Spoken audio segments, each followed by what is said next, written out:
So I mentioned training volume previously within this session. So what is training volume, and why is actually training volume so very important to our understanding in terms of training science? Well, what we know is this. A continual training volume is probably one of the most important and highest priorities in training, particularly in aerobic sports. No doubt it plays a part in all sports, but particularly in aerobic sports. What is it? It is simply a function of how often, the frequency, and how long the duration we train for. That's all volume is. It's the function of both of those. So let's just go back and look at this data here. Now look at the volumes. So remember that we've got our runs per week and we've got our hours per week. Now look at the volumes in these groups, and now you start to see the differences. Here's the volume for the fastest group. So it's an arbitrary unit of 537.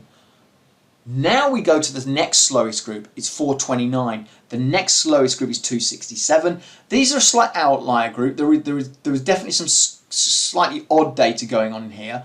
But look at this group, 201. So aside from this group, you can see a progressive increase in volume, which is an interplay between the duration, which doesn't seem to suggest much, and the frequency, which on its own doesn't suggest much. But when you combine them together, what we start to get is a clear volume-based metric.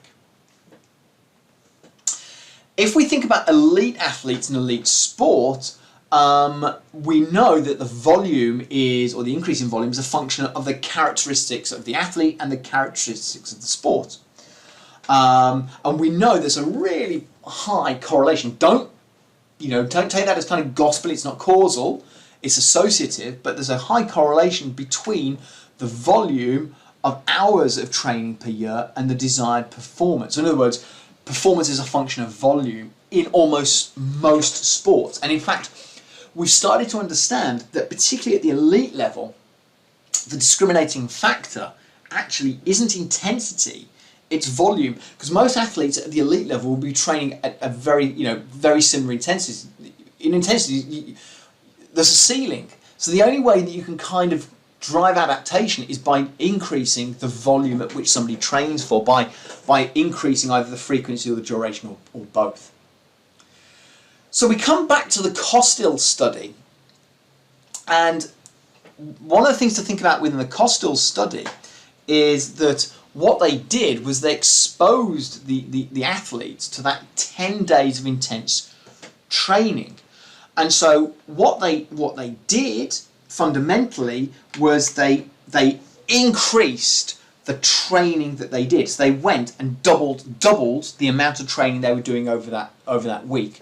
So fundamentally, they've increased the volume of training. They didn't ask them to train at a higher intensity, they just made the training more intense by doubling the training distance. They went from 10 kilometers, I think, to 20 kilometers in a week of swimming. Doubled it overnight.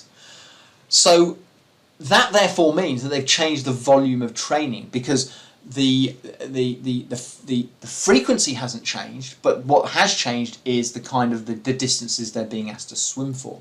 So that then relates to kind of why they were showing that change we saw earlier in the muscle glycogen content, that it was the volume that was having the effect. It was more intense, because if they've increased the volume of training, let's think about it very logically.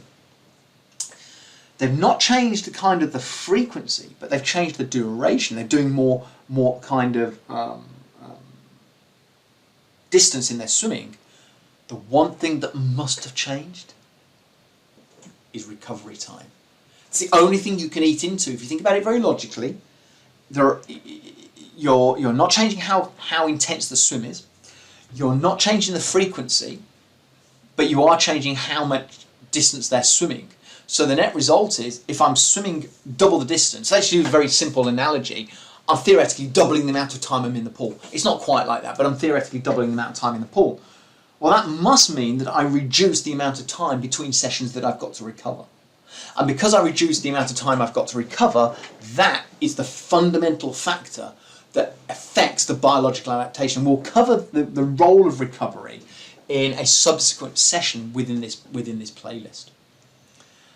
And so what we start to see is the kind of the effect that they were showing in terms of the changes to the blood lactate concentration, and also the kind of the exercising heart rate. And then this, you start to understand why they started to see, as we showed earlier on, those decreases in the heart rate and those decreases in the lactate, and why they may not be positive responses. On a superficial level, we would view those both as being positive. Lower heart rate, same exercising, same swim speed, or slightly faster swim speed. Lower lactate, same swim speed. You'd think that might be positive. But think about kind of what is happening. We're pushing the athlete harder and harder. So actually what may be happening is that we're muting the biological response, and actually, as again we'll see in a subsequent session within this playlist, it may well be that what they were seeing was symptoms of underperformance syndrome.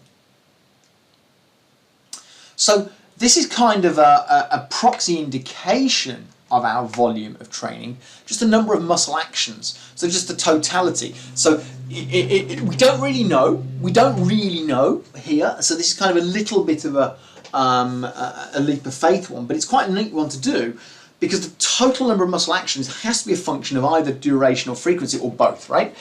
And so what you see here is that there's kind of this again, take the middle ground, so you get this kind of response. Ignore this one, so there's an outlier. Let's take the middle ground, follow my tracer. You can see it goes up, middle ground, and then starts to decline. So again, there is indication that volume plays a part, but actually too much volume. Remember that if you're doing strength training, you're going to be training, as we saw earlier on, at around about 80% of the 1 rep max. If the volume becomes too high, that is, in this case, the number of muscle actions becomes too high, it starts to become poorly tolerated. So the net result is you don't actually get any biological or additional biological gain for your kind of investment. So it's, again, thinking about how those two go together and recognizing that a high volume, high intensity block of training is not poorly tolerated, and recognizing that those two parameters have to be connected in some way. So we've mentioned the volume earlier on, and this is just to reinforce it within our data set. And you can see, exactly as we mentioned earlier on, we've got this outlier here, but look at the others.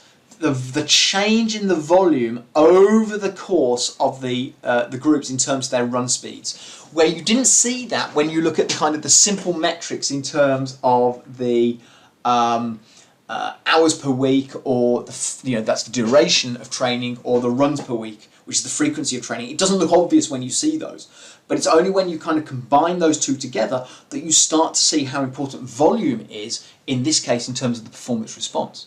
But also recognizing that in the context, as we've already looked at, of the intensity which they're training at. Remember, this is the speed, the average speed they're training at, or we predicted they were training at, against their actual race speed.